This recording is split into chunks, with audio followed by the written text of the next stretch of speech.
The evening crept in unnoticed, wrapping the neighborhood in that gentle, persistent silence only suburban streets seemed to hold. The kitchen was full of soft shadows, the air thick with the smell of roasted chicken and something faintly floral, from the candle I kept by the window, not for romance but for company. I set the table as I always did, careful with the napkins, smoothing out invisible wrinkles, paying more attention to the little things than to myself. My husband was late, which by now had become more routine than surprise, a steady beat in our life that no longer had music. Sometimes I wondered if he'd notice if I started cooking for 2 instead of 3, if I left out his favorite mug, or simply forgot to iron his shirts. I doubted it. Our conversations were now about groceries, bills, who needed to pick up the dry cleaning. His laughter, when it came, belonged to football commentators or his phone, never to me. He wasn't cruel, just absent, absorbed into his world of numbers, business calls, silent dinners, the blue glow of television across his face at night. He hadn't touched me, not really, not in that way that leaves your skin buzzing and your thoughts a mess, in months, maybe longer. I'd stopped counting. Tonight, I put on a soft, slate blue slip under my sweater, not because I expected him to notice, but because it made me feel like I could still be noticed by someone, somewhere. The silk was cool against my skin, a private rebellion beneath layers of normalcy. While I moved through the familiar routine, checking the oven, tidying the counter, I let myself drift into memories of being wanted, remembered, before we became more like roommates than lovers. A knock at the door, not hurried or urgent, measured, almost polite. I wiped my hands and went to answer, already knowing who it would be. He lived next door, always seemed to have a project going, fixing his fence, repainting the porch, trimming the hedge between our yards. Tonight, he stood on my step with a half smile, holding out a set of keys that must have fallen from my mailbox. His eyes held a kind of mischief, but not the reckless kind, just enough to make me aware of myself in ways my husband's gaze never did. "Thought you might need these," he said, handing them over, his fingers grazing mine just briefly. For a moment, I was hyper-aware of everything. How my breath caught, how my sweater suddenly felt too warm, how I wondered what he saw when he looked at me. "Thank you," I replied, my voice steadier than I felt. He lingered a second too long, on the porch. We spoke of small things, the garden, the neighbor's new dog, how early the evenings darkened now. But beneath each word, something simmered, a silent acknowledgement of a boundary neither of us had crossed, but both of us seemed to circle. He made a joke about my overgrown roses, and I laughed, a real, easy laugh that felt strange in my mouth, the kind of laugh that hadn't belonged to this house in years. When he left, I watched his figure disappear into the gathering twilight, feeling the echo of his presence long after the door had closed. In the mirror later, I caught myself smiling, an involuntary, foolish thing, like a secret I hadn't meant to keep. That night, after my husband came home, late, tired, a kiss on my forehead and a quick murmur about tomorrow's schedule, I lay awake, tracing invisible patterns across the ceiling with my thoughts. I thought about the neighbor's hands, the warmth in his voice, the way he seemed to look right at me, not through me. Somewhere in that long stretch between midnight and morning, I realized I was hoping for another knock at the door. Not for the keys, not for the roses, but just to feel that current again, that small jolt of being seen, if only for a minute. And as the world outside shifted from black to gray, I wondered, almost against my will, how tomorrow would begin. The next day began with the same careful choreography that had come to define my mornings. My husband was already gone by the time I woke, his side of the bed cool, the echo of his departure barely a ripple in the quiet. I moved through the kitchen like a shadow, my robe trailing behind me as I made coffee, tidied the counter, sorted through the familiar clutter of the mail. Each gesture felt almost performative, as if I were playing the part of someone's wife, someone's mother, someone's reliable fixture in a neat, well-kept house. The sun warmed the kitchen tiles, glinting off the stainless steel and lighting up dust motes in the air. I stood at the window, looking into the backyard, watching the neighbor tend to his garden. He worked with a kind of intent focus, but there was a looseness to his movements, a rhythm, a physical confidence I found myself envying. I watched him longer than I meant to, not realizing until he glanced up, caught my gaze, and lifted a hand in greeting. I hesitated only a moment before waving back. Midday came and went. My errands, once a distraction, now seemed tedious. The grocery store was full of other women moving like I did, heads down, lists in hand, faces drawn with concentration or fatigue. In the frozen foods aisle, a man bumped his cart into mine and muttered an apology. I barely registered him. My thoughts had drifted back to the neighbor, the look in his eyes, the feeling of being noticed. Back home, I unpacked groceries in a haze, distracted by the quiet thrill that seemed to linger from the night before. It wasn't love, I told myself. Not even infatuation, just the memory of a charged moment, the awareness of possibility. Late in the afternoon, as I was sweeping the patio, I heard his voice over the fence. Need a hand? He leaned on the gate, casual, but there was something in the way he watched me, almost expectant, like he was waiting for me to say yes to something neither of us would name. I laughed. If you don't mind risking a blister. I handed him the broom, our fingers brushing. The contact was brief, but I felt it everywhere, a subtle electric buzz beneath my skin. He worked beside me, his sleeves rolled up, the sun catching in the fine lines at the corners of his eyes. We talked about the patio stones, the stubborn weed in the corner, the possibility of rain. Our words circled each other, harmless on the surface, but loaded with meaning just beneath. He paused, looking at me with that same searching gaze. You always do everything yourself? I shrugged. Most things. He smiled, but didn't push. Instead, he pointed to a patch of wildflowers along the fence. You know, those used to grow all over my grandmother's yard. She said they kept the snakes away. Does it work? I asked, smiling back. He shook his head, laughing. Not at all, but it gave her something to believe in. We stood quietly, the air dense with the scent of grass and earth. The ordinary world around us seemed to blur at the edges, the familiar transformed by a charge that neither of us acknowledged aloud. When I reached down to gather up a pile of leaves, he stepped closer, and for a heartbeat, we were both still. He didn't ask for permission. The moment was so subtle, so natural, it felt as though it had always been waiting there for us. His lips brushed mine, tentative, almost questioning, and I felt myself responding before I'd even made a decision. The taste of him was new and startlingly vivid, sunlight and sweat and something bittersweet. He drew back first, searching my face for regret or anger, but all I could do was stare at him, trying to remember the last time I had felt this alive. The world resumed its motion around us. Birdsong, distant laughter, a car passing on the street. But in that moment, I was rooted to the spot, changed in some small, irreversible way. I should have felt guilt, maybe even panic. But instead, there was a spreading warmth, a sense of awakening that hummed in my blood. He stepped back, the familiar lines of his face rearranged by something like hope, and handed the broom back to me. Looks like you've got it covered, he said, his voice low. I watched him leave, his footsteps fading down the path, and pressed, my fingers to my lips. The patio was half swept, but I couldn't bring myself to finish the job. Inside, the house seemed both emptier and fuller all at once. A sanctuary, a trap, a place where the rules had changed without warning. That evening, as I lay in bed beside my husband, his back turned to me, breath slow and even, I closed my eyes and replayed every detail of the afternoon. The heat of the sun, the roughness of his palm, the dizzying feeling of being wanted. I listened to the small sounds of the night, searching for meaning in their quiet persistence, and wondered how long I could keep this new part of myself hidden, but I didn't want to let it go. I didn't want to forget how it felt to be seen, to be chosen, to be alive. And as sleep crept in, I found myself longing for the next impossible, inevitable encounter. The next morning brought with it a cool gray drizzle, the kind that blurred the outlines of trees and left the world soft around the edges. I stood at the kitchen window, cradling my coffee, watching rivulets of rain snake down the glass. In the muted light, the garden looked different, lush, secretive, as if hiding something just beneath its surface. I caught myself searching for movement on the neighbor's side, the flash of a jacket, or the sound of his boots in the wet grass. But there was only the steady hush of rain and the lingering taste of yesterday's kiss on my lips. My husband left for work with a brief touch on my shoulder, eyes glazed over with thoughts of meetings, deadlines, the perpetual grind that seemed to swallow the better part of him. I watched him go, feeling a pang that was not quite guilt, not quite longing, just the sharp ache of distance.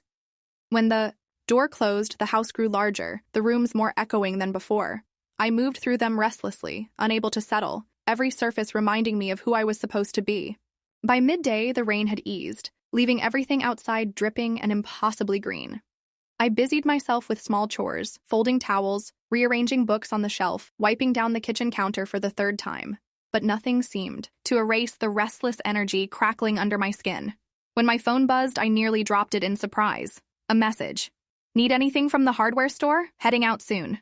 The words were simple, but I read them over and over. The possibility vibrating beneath each letter. I wrote back, I could use some company if that's on offer. The response came quickly, a short, pick you up in 10.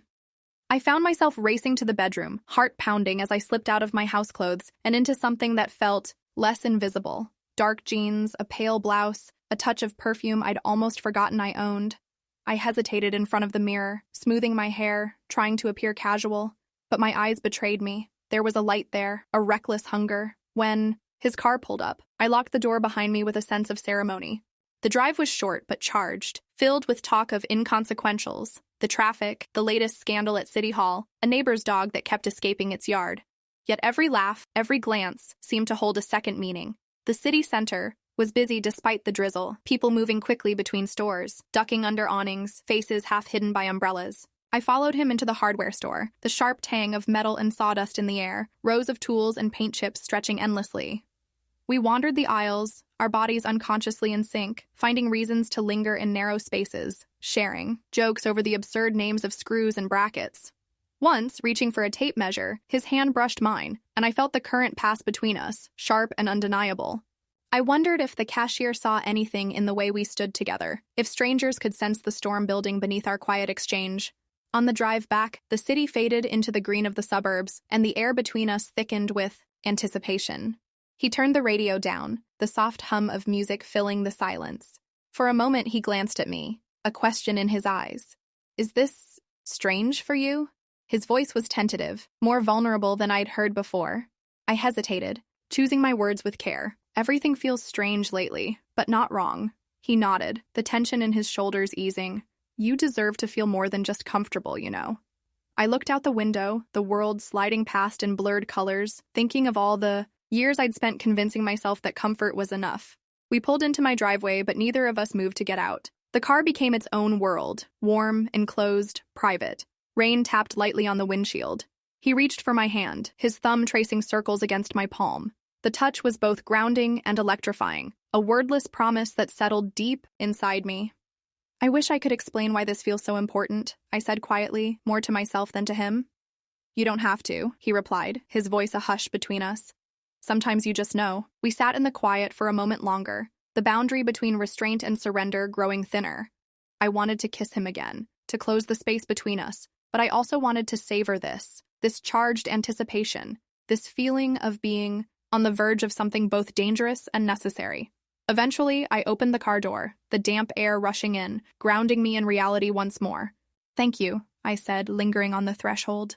He smiled, a small, knowing curve of his lips. "Anytime." I stepped out, closing the door behind me with a soft click. My legs felt unsteady as I walked up the path, the world humming with color and light. Inside, I set the bag of screws on the kitchen table, my hands trembling ever so slightly. Every object in the house seemed sharper, more significant. A glass, a book, the blue slip still hidden at the bottom of the laundry basket. That evening, I replayed the day in fragments. The drive, the hardware store, his hand on mine, the quiet confessions that hung between words. I fell asleep to the rhythm of rain against the window and the certainty that, for the first time in years, the story of my life was no longer being written for me, but by me. And somewhere, just out of reach, tomorrow waited, carrying the promise of another chance to choose something, someone, real. The days that followed seemed to settle into a different kind of rhythm, one colored by anticipation and edged with secrecy. My senses had sharpened. Every sound in the house felt amplified, every glance from my husband tinged with the question of what he really saw when he looked at me. Yet, our routines held fast. He left early, I tidied up, meals appeared and disappeared from the table with mechanical regularity. The air was thick with everything unspoken, our marriage ticking along like a watch that no longer quite kept the right time. One evening, a Friday, I found him waiting for me in the living room, the curtains drawn against the dusk. There were candles on the sideboard and a bottle of red wine breathing on the table. He'd even set the old stereo to play, something soft, Frank Sinatra, the soundtrack of our early days together. For a moment, I saw a flicker of the man I once fell in love with, the one who would pull me onto the kitchen tiles to dance while the soup boiled over. He gestured for me to sit, awkward and hopeful. I thought we could have a nice dinner, just the two of us. I hesitated only a moment before nodding and sitting down, my mind already scrambling for a way to keep the evening from slipping into performance. He poured the wine, handed me a glass, and raised his own. "To us." I watched him over the rim, searching his face for any sign that he knew how far I'd drifted, but he only smiled, trying so hard it hurt to watch. Dinner was lamb, a cut, he'd ordered specially. The conversation was careful at first, as if we were both afraid of shattering the delicate peace. He asked about my day, my plans for the weekend, I answered, keeping my replies light, almost rehearsed. There was a desperation in the way he leaned forward, trying to catch my eye, to connect. Every compliment, every awkward joke landed between us with a thud. Halfway through the meal, he reached across the table, placing his hand over mine. His palm was warm, slightly trembling. "I miss you, you know," he said softly, as though he feared the admission might send me running.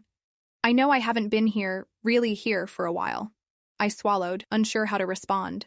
His touch, once familiar, now felt foreign, like a favorite sweater gone tight in the arms. I remembered how different the neighbor's hand had felt. Steady, curious, the grip of someone who saw me as something other than a fixture in the house. He tried to lighten the mood, making a joke about our failed vacation last year, and for a moment I managed a smile, but it felt thin, strained. The space between us was crowded with memories neither of us could name. After dinner, he produced a small box, wrapped in gold paper. "I got you something," he said, pressing it into my hand. Inside was a silver locket, lovely, intricate, but somehow weightless, as if it belonged to someone else. "It's beautiful," I said, and he seemed so relieved that I felt a wave of guilt, sharp and cold. We moved to the sofa. He put his arm around my shoulders, pulling me closer, but the warmth of his body felt distant, his breath against my cheek just another reminder of how much space now lay between us. He kissed my temple, gentle, familiar, but lacking the hunger I'd found elsewhere. "I'm trying," he murmured into my hair. "I know," I whispered, not trusting myself to say more. We sat in silence, Sinatra crooning about lost chances in the background. I closed my eyes, focusing on the sensation of being held, the outline of his hand on my arm, the echo of another touch on my lips. I thought about how desire could vanish and reappear, how a single look could redraw the boundaries of a life. When he finally released me, I stood and went to the kitchen under the pretense of making tea. I leaned against the counter, the new locket heavy at my throat, tears stinging my eyes. It was not anger I felt, nor resentment, just a bone-deep sadness, a sense of inevitability. There was so much we'd lost without even noticing. After tea, we watched television. My husband's laughter was too loud, too eager. He reached for my hand and I let him, but my thoughts wandered elsewhere, to a hand that would meet mine with purpose, to eyes that would search my face not for reassurance, but for recognition. That night, I lay beside him, wide awake, counting the minutes between his breaths. I listened to the wind rattling the windows, the rain starting up again, and tried to remember the last time I'd felt truly wanted. I traced the edge of the locket at my neck and wondered if I'd ever know how to tell him the truth about what I needed. In the darkness, the memory of my neighbor's voice replayed in my mind. Sometimes you just know. I knew only that something in me was changing, becoming bolder, less afraid of what might happen if I reached out for more. By morning, the unease had settled into resolve. I dressed with more care than usual, choosing a silk camisole beneath. My blouse, the sensation of it against my skin, a secret promise to myself. As I glanced in the mirror, I recognized the glimmer of risk in my own eyes, and for the first time, I didn't turn away. The day stretched out before me, filled with new uncertainty and old longing. I told myself I was simply running errands, tidying the house, living the life I'd always lived. But underneath it all, I waited, for a sign, for a moment, for the chance to let something real break through the surface. The days blurred into one another, and with each passing hour the weight of the previous evening pressed harder on my chest. My husband's attempt to restore romance left a film of regret and sadness over everything I touched. I tried to shake it off in the kitchen the next morning, whisking eggs for breakfast with more vigor than necessary, but nothing seemed to clear the residue. I wore the locket, not out of love, but obligation. It was heavy and cold, a reminder of everything I was pretending not to feel. The world outside, however, was bright with the promise of spring. The scent of lilacs drifted in through the open window, and the distant drone of a lawnmower lent an odd comfort to the day. I folded laundry in the living room, careful and methodical, though my mind wandered ceaselessly. The memory of my neighbor's hand, the way he looked at me, not for comfort, but with genuine desire, persisted with an almost physical ache. I could feel it in the tips of my fingers, a hunger that no amount of housework could numb. Just after lunch, my phone buzzed. A short message. "Can you help me pick out paint for the hallway? Need a second opinion?" My heart leapt and then stilled, nervousness and anticipation wrestling within me. I checked myself in the mirror before leaving, smoothing my hair, applying a subtle touch of blush. I changed into a fresh blouse and a skirt that skimmed my knees, simple but elegant, and beneath it all chose black lace underwear, not for anyone else to see, but for the thrill of knowing it was there. His house smelled different from mine, spicier with the faintest trace of wood polish and old books. Sunlight sliced across the floor in golden lines. He had a handful of paint samples spread out on the table, but I could tell by his grin that he cared little about the colors. He gestured for me to sit beside him, and we began the charade of comparing swatches, holding them to the wall, debating subtle differences between eggshell and almond cream. Our conversation was light but charged, an undercurrent of something unspoken passing between us with every glance and brush of hands.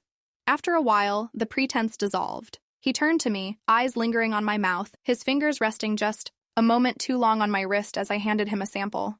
My breath caught. I felt my body responding, my pulse quickening, my skin sensitizing to the distance between us. The memory of the locket against my collarbone felt like an anchor. I reached for it instinctively and he noticed. He didn't speak. Instead, he leaned in, closing the space between us. His hand cupped my cheek, his thumb skimming my jaw, and I let myself lean forward into the warmth of his touch. The kiss that followed was nothing like our first, a gentle, testing thing, but rather urgent, desperate, deepened by everything we had held back. My hand slid into his hair, and for a moment, the rest of the world dissolved. There was no house, no husband, no past or future, only this moment where I was wanted, needed, and absolutely alive. When the kiss finally broke, I drew back slowly, trying to steady my breathing. He pressed his forehead to mine, his hand moving to my waist. The nearness of him, the way our bodies fit together, felt terrifying and exhilarating all at once. I was hyper-aware of every sensation, the heat of his palm through the thin fabric of my blouse, the scratch of his stubble along my jaw, the way his chest rose and fell against mine. A sharp trill broke the moment, my phone ringing from inside. My bag, insistent and jarring. I froze, untangling myself, my hands shaking as I checked the caller ID. My husband. For a split second, I considered ignoring it, but the weight of reality returned like a cold splash of water.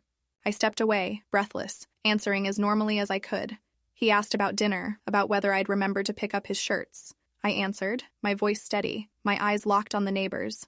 He listened in silence, watching me navigate the mundane world I still belonged to. When I hung up, he didn't ask questions. Instead, he traced a slow line down my arm, and I shivered, not from fear, but from the simple fact that I wanted more.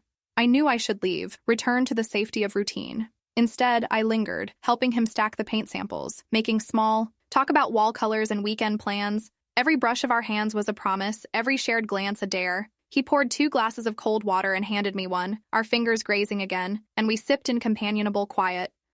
"You could stay a little longer," he said softly, his voice low, almost teasing. "No one's expecting you back yet." For a moment, I considered saying yes, letting the day slide away in secret pleasure. But I shook my head, more out of self-preservation than virtue. I should go. He walked me to the door, the air charged between us, the memory of our kiss still burning on my lips. We didn't say goodbye. There was nothing to say that wouldn't sound inadequate or false. Outside, the sunlight seemed sharper, the air clearer. The world continued, unchanged, as if my secret belonged only to me. I walked home slowly, the sensation of his touch lingering on my skin. Inside my house, the locket felt heavier than ever, an artifact from a life I was starting to outgrow. I made dinner, cleaned the kitchen, smiled for my husband, all the while replaying every detail from the afternoon.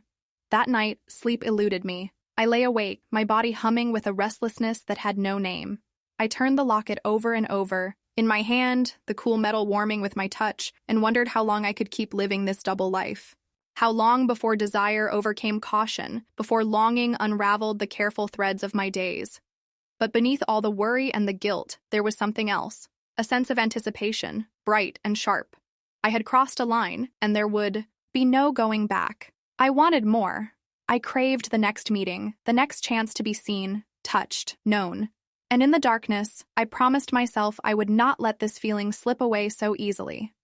Morning came with a brittle clarity, sunlight pooling on the hardwood floors and splintering the shadows. The ordinary world reasserted itself with quiet insistence, the kettle's whistle, the creak of the front steps, the measured ticking of the hallway clock. But beneath the veneer of order, everything felt altered.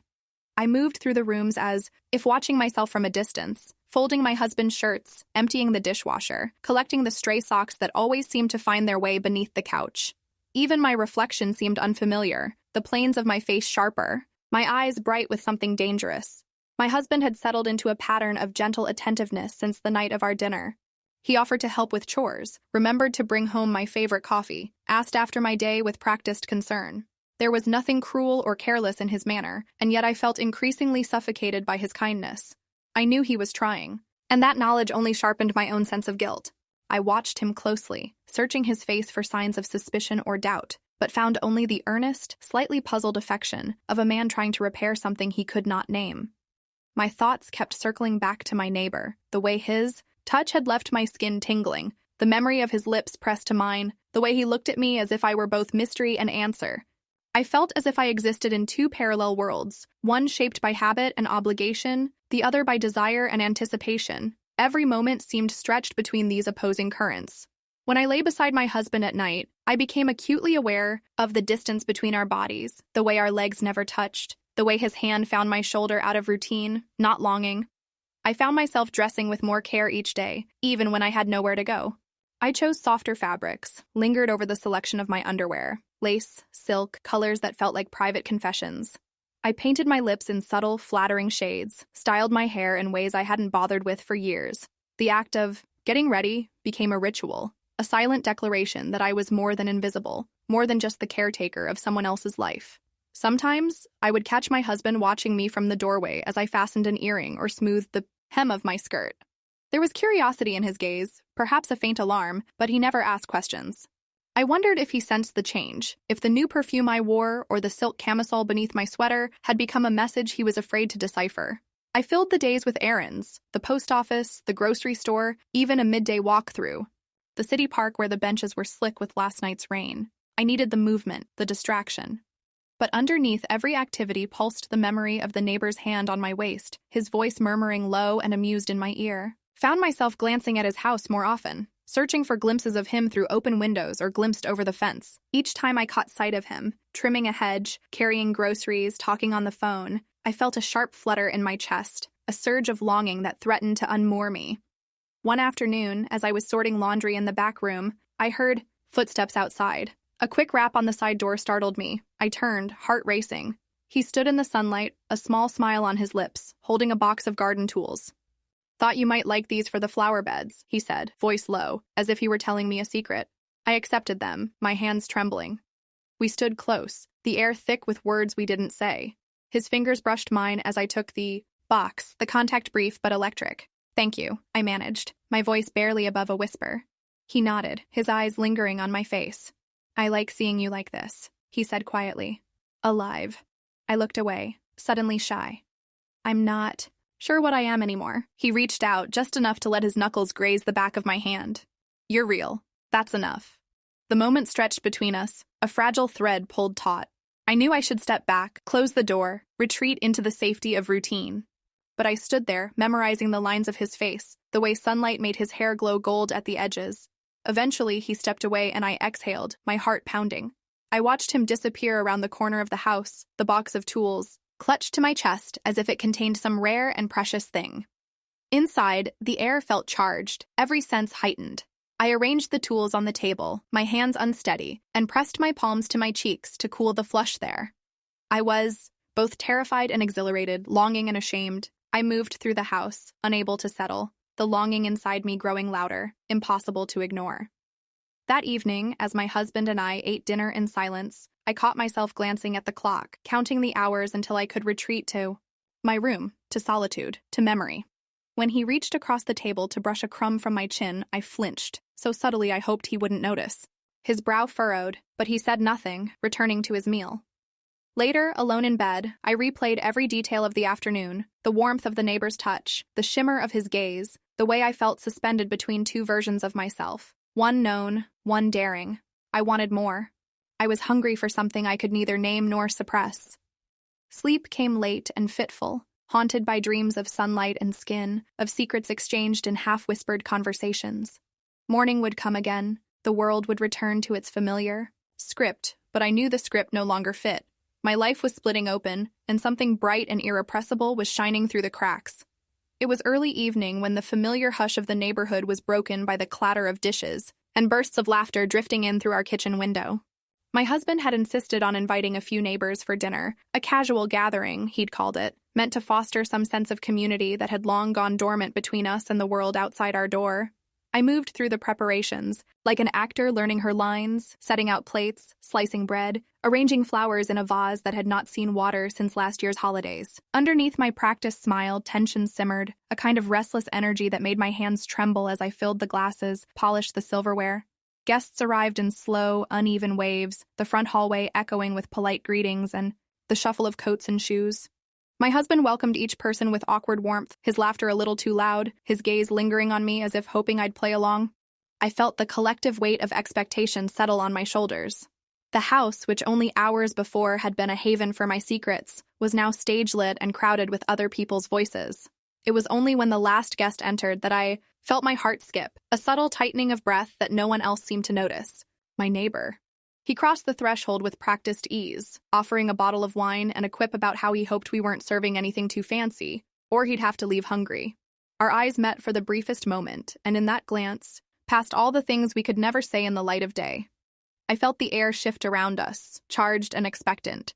Dinner was served, a blur of small talk and gentle clinking of cutlery, the background noise of a life still running according to the rules. I caught snatches of conversation, children's schools, vacation plans, the endless woes of garden pests. My husband sat at the head of the table, steering the talk with nervous authority, occasionally catching my eye as if seeking reassurance that everything was as it should be. But my focus drifted again and again to my neighbor. He sat across from me, close enough that I could feel the warmth of his body through the crowded room. Occasionally, his knee brushed mine beneath the table, a ghost of a touch that sent sparks through my veins. Our conversation was light but layered, each word chosen carefully, our jokes laced with private meanings. More than once, I found myself laughing too freely, my cheeks flushed, aware of my husband's curious glances. The room felt both too small and too vast, the distance between what was spoken and what was felt stretching thin as glass. At one point, while refilling a bowl of salad, I brushed against my neighbor's arm. He leaned in, voice pitched low for my ears alone. "You look different tonight," he said, his tone laced with mischief. "Happy, maybe." I allowed myself a small smile. "Maybe I am. Or maybe I'm just pretending very well." He gave a soft chuckle, the sound reverberating through me in a way that had nothing to do with humor. Our eyes met again, and the pull between us felt dangerous, electric, as if the room had become a live wire only we could sense. After dinner, my husband suggested coffee in the living room, herding the guests towards soft chairs and small talk. The neighbor and I found ourselves standing side by side at the kitchen counter, rinsing plates and stacking them in the dishwasher. Our hands moved in silent choreography, fingers brushing, elbows knocking in a dance more intimate than any we'd ever shared in private. "Careful," he murmured, not quite smiling. "People will talk." I shot him a look, half daring, half warning. "People always talk. They just rarely know what they're saying." He lingered, his touch a whisper against my wrist as he handed me a towel. The nearness of him, the scent of his skin, the certainty of what we'd shared. These things made my breath catch, made the world tilt. The evening stretched on, conversations blending into one another, the lines between the lives we lived and the ones we dreamed of blurring. More with each passing hour. My husband, perhaps sensing the subtle shift in the air, watched me closely. There was a question in his eyes I was not ready to answer. When the guests finally left and the door closed behind them, the silence in the house was vast, echoing. My husband turned to me, his brow furrowed, uncertainty etched across his face. "Did you have a good time tonight?" I nodded, the lie sitting heavily in my mouth. "It was nice, different." He took my hand, squeezing gently. For a moment, I wanted to lean into him, to close the gap that had grown between us, but the memory of my neighbor's touch still lingered, hot and immediate, impossible to ignore.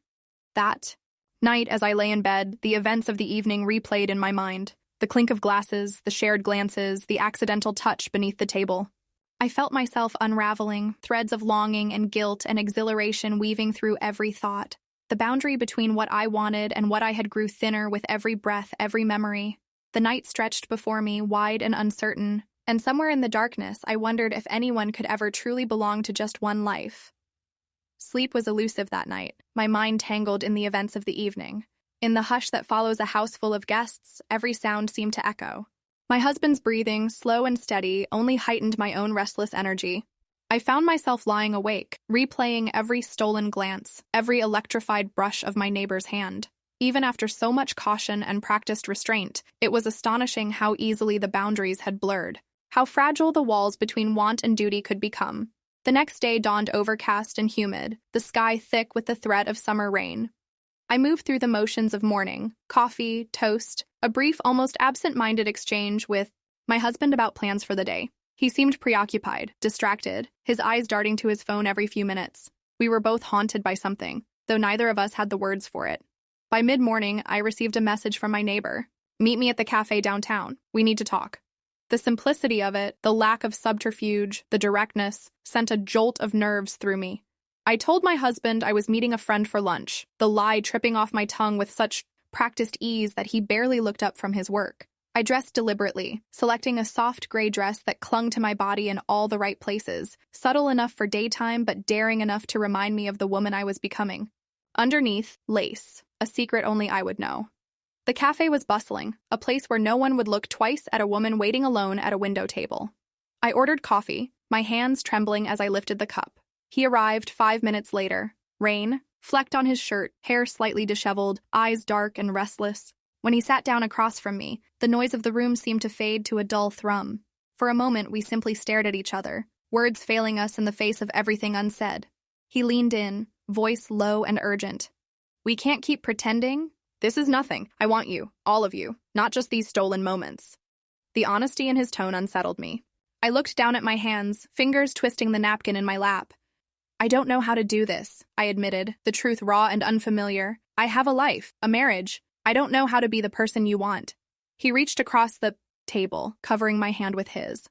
The gesture was intimate, unafraid. "I'm not asking you to destroy your life, but I can't go back to how things were before. I can't keep being your secret." I looked into his eyes, searching for anger, resentment, anything that might push me back toward safety. Instead, I found only longing, a hunger that mirrored my own. The fear inside me warred with the hope I saw in his face. "I need time," I said quietly, barely audible above the clatter of plates and the low buzz of conversation. "I can't just walk away, not yet." He squeezed my hand gently, and I felt the tremor in his own. "I'll wait, but not forever." Our conversation drifted then to safer ground. Books, music, the trivialities of daily life. But the urgency lingered beneath each word, a tide pulling us toward a choice neither of us was ready to make. When we parted, it was with a look that promised more than either of us dared voice. On the walk back to my car, the rain finally broke, soaking me to the skin before I could find shelter. I drove home in silence, the city smeared in streaks of water and sunlight, every streetlight reflecting the confusion inside me. At home, my husband barely glanced up from his work. I told him I was tired, claimed a headache, and retreated to our bedroom, closing the door softly behind me. Alone, I sat on the edge of the bed, wet dress clinging to my skin, hair plastered to my cheeks. I shivered, not from cold, but from the intensity of what I felt. Desire, guilt, hope, fear. I undressed slowly, letting the damp fabric slip from my body, and wrapped myself in a towel, seeking warmth. In the mirror, I studied my own face, the flush of my cheeks, the wildness in my eyes. I barely recognized myself, yet for the first time in years, I did not look away. That evening, the house was quieter than usual, as if the walls themselves were listening. My husband moved through the rooms with his own distracted energy, asking if I needed anything, if I wanted to watch a movie, if I was feeling better. I answered in soft, non-committal tones, too drained to invent a performance. He kissed my forehead with a tenderness that nearly undid me, and for a moment I wondered if he sensed just how much of me was already gone. In the solitude of night, I wrote a letter I would never send, pouring out every feeling I could not share, aloud. I confessed my longing, my uncertainty, my ache for something real. When I finished, I folded the paper and tucked it beneath a stack of old sweaters, my secret, my confession to no one.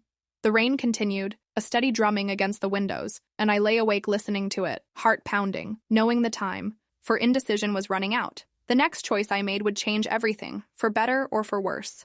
And as the night deepened, I realized that the only thing scarier than losing what I had was never daring to reach for what I truly wanted. Diary. Night bled slowly into morning, a gray, tentative light seeping through the curtains. My body felt heavy with the knowledge that the hours ahead would demand more honesty from me than I'd given in years. My husband had already left for work, his absence filling the house with an unusual silence.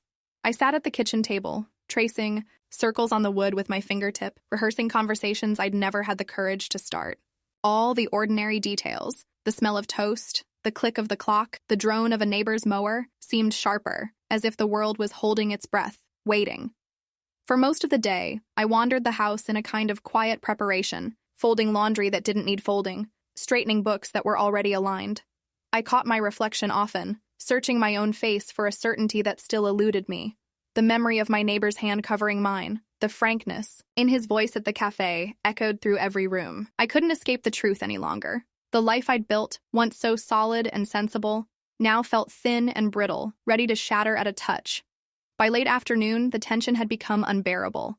I called my husband at work, my voice steady, in a way I didn't expect. I told him we needed to talk that evening, not about bills or weekend plans, but about us. He was quiet for a moment, then said he'd come home early. I spent the hours before he arrived walking from room to room, collecting memories and regrets, unsure which would weigh heavier by nightfall. He came in just after 6, setting his bag by the door and looking at me with something like wariness in his eyes. We sat in the living room, neither of us touching, both waiting for the other to begin. I spoke first, my voice trembling but clear. I told him I was unhappy, that I had been for a long time, that I didn't know how to find my way, back to the version of us that had once been alive with hope and longing. I confessed that I had changed, that I was changing still, and that the safe world we'd created together was no longer enough. He listened, his expression shifting from confusion to hurt, to a kind of hollow resignation. "Is there someone else?" he asked, the words soft, already resigned. I didn't lie. I couldn't. "Yes," I said, "but it's more than that.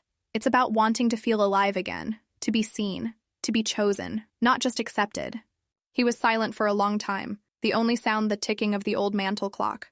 When he finally spoke, it was with a calm that broke my heart. "Maybe we both stopped choosing a long time ago," he said, and there was nothing cruel in his voice, only tired honesty. "I want you to be happy, even if it's not with me."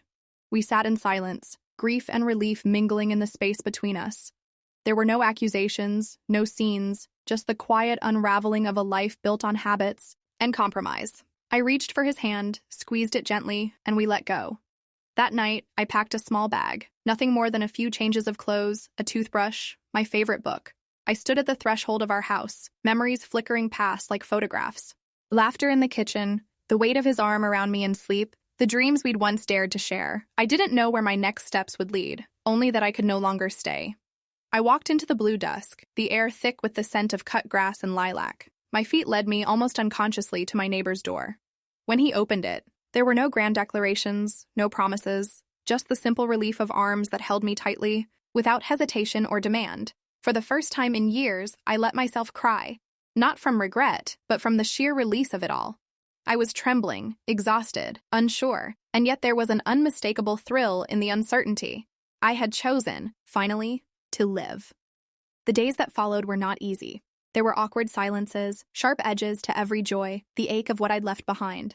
But in the mornings, when I woke in unfamiliar sheets, I felt something I hadn't known in a long time: hope. The shape of my life had changed, its future uncertain, but in that uncertainty lay the possibility of being truly seen, truly loved. Sometimes, I would walk past my old house and pause at the gate, a bittersweet ache in my chest. I wondered about the life I'd left, about the woman I had been, but I didn't turn back. The world felt vast, and for the first time, full of choices that belonged only to me. And as the sun rose each day, pale and indifferent, yet beautiful, in its own way, I understood that whatever happened next would be a story I wrote for myself,